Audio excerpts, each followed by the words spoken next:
Today we will be talking on why rich family. Quietly invest in farmland and why you should too. Now imagine owning an asset that can make money whether you're working, sleeping, or on vacation. An asset that wealthy families have quietly accumulated for generations. An asset that not only produces income, but often becomes more valuable with time. That asset is farmland. While many people dream of luxury cars, expensive gadgets, and bigger houses, wealthy families around the world are quietly buying farmland. But why? What do they know that most people don't? And should ordinary people pay attention? In this video, we'll uncover why rich families invest in farmland and what lessons everyday people can learn from them. Part 1. Wealthy families think differently. Most people focus on income. Wealthy families focus on ownership. The average person asks, how much money can I earn? The wealthy ask, what can I own that keeps producing value? A salary stops when you stop working, but productive assets continue to generate value. This is why many wealthy families own businesses, rental properties, plantations, and farmland. They understand a simple principle: assets create wealth, consumption destroys it. Farmland is one of the oldest and most reliable assets in human history. Part 2. People always need food. Technology changes. Industries rise and fall. But one thing never changes. People need food. Every single day. As the world's population continues to grow, demand for food also grows. More people mean more demand for crops, livestock, palm oil, fruits, vegetables, and other agricultural products. This gives farmland something many assets don't have: permanent relevance. No matter what happens in the economy, people still need to eat, and wealthy families understand this. Part 3.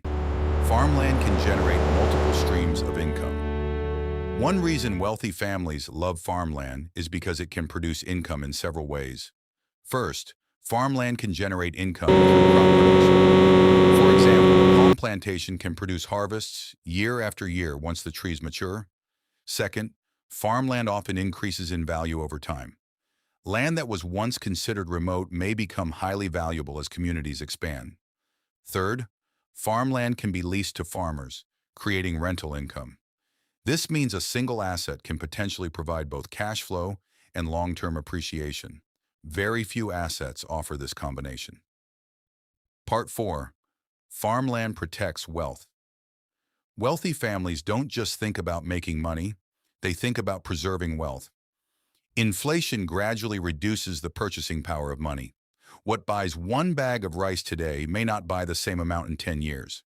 But productive land often keeps pace with inflation because food prices tend to rise over time. This makes farmland attractive as a long-term store of wealth. It's one reason some wealthy families hold farmland for decades and pass it on to future generations. Part 5. The silent wealth builders. Many of the wealthiest families in history didn't build their fortunes overnight. They accumulated productive assets over long periods. Farmland is rarely exciting. It doesn't generate headlines. People don't post pictures of plantations on social media as often as luxury cars. But behind many large fortunes are productive assets quietly generating wealth year after year. This is why some people say, the loudest wealth is often not the biggest wealth. Part 6. What ordinary people can learn. You don't need to be a millionaire to learn from wealthy families. The lesson isn't necessarily to rush out and buy hundreds of acres of land.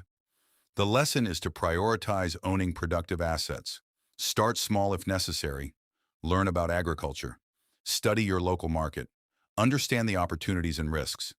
Whether it's farmland, a small business, investments, or another productive asset, focus on buying things that can generate future income. Because wealth is rarely built by consumption alone.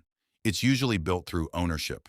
Now I want you to note that wealthy families quietly invest in farmland because they understand something many people overlook. Assets create long-term wealth. The question is, are you spending most of your money on consumption, or are you gradually building assets that can work for you? Let me know your thoughts in the comments. And if you enjoyed this video, don't forget to like, subscribe, and turn on notifications for more content on wealth, agriculture, and financial growth.